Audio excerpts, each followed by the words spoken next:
week after the ousting of President Assad, growing evidence now of human rights abuses in Syria under his regime.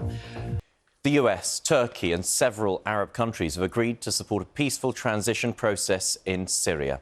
The US Secretary of State, Antony Blinken, said Washington had made direct contact with the HTS rebels who toppled President Assad, despite still designating the group as terrorists.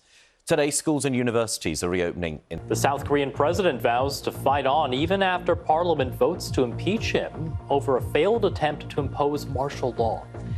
And protesters back on the streets in Georgia after the parliament chooses a former footballer with anti-Western views as the country's new president. 5 people have been shot dead in and around a migrant camp near Dunkirk in northern France. A 22-year-old has handed himself into police. The U.S. broadcaster ABC News will pay Donald Trump $15 million to settle a defamation case. Niger says 39 people have been killed in 2 attacks in recent days in the west of the country. The defense ministry described the attacks, which happened near the border with Burkina Faso, as barbaric, with children reported to be among the dead. 10 Nigerian soldiers were killed in the same region Wednesday in what the country's army described as a terrorist attack. Following the BBC's reporting of that incident, the ruling military junta said it was banning BBC radio from broadcasting in Niger for 3 months. It had already banned French broadcasters under similar accusations. Niger is one of 3 countries in Africa's Sahel region now under military rule alongside Burkina Faso and Mali. The trio have formed an alliance, the Association of Sahel States, opposing France's influence in the region while welcoming warmer relations with Russia. The countries are due to withdraw from the regional union ECOWAS in January, though this week Senegal's president said he's making progress in negotiations to dissuade them from leaving. The alleged Chinese spy who became friends with Prince Andrew is reported to have also met 2 former British prime ministers. The Sunday Times says the man was photographed with both David Cameron and Theresa May, although there's no suggestion that either knew the man personally. Today, hundreds feared dead as 140-mile-per-hour winds and rain hit the Indian Ocean territory of Mayotte.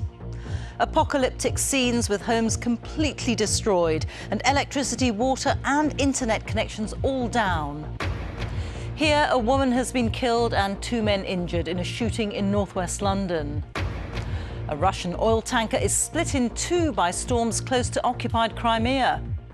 7 tourists are critically ill in hospital in Fiji after suspected alcohol poisoning. It follows the deaths last month of 6 tourists who drank contaminated alcohol in Laos.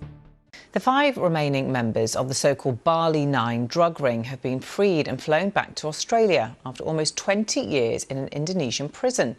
The 5 Australians were jailed for their roles in a heroin smuggling plot in Bali in 2005. After years of advocacy from the Australian government, the group were flown back to Australia today after a deal struck between the 2 governments. The case made news worldwide when the gang's 2 ringleaders were executed by firing squad in 2015. Prime Minister Anthony Albanese revealed the remaining men have returned home as free citizens and will not have to serve out their life sentences in Australian prisons. The Pope has celebrated Mass before a congregation of thousands in Corsica in his first visit to the staunchly Catholic French Mediterranean island. Pope Francis arrived in the papal plane on Sunday morning before moving through the packed streets of the capital, Ajaccio, in his Pope-mobile. It's his final appointment after the open-air Mass was a meeting with President Emmanuel Macron at the airport ahead of his departure. It comes a week after the Pope declined an invitation to attend the reopening of Notre Dame Cathedral in Paris following its post-fire restoration.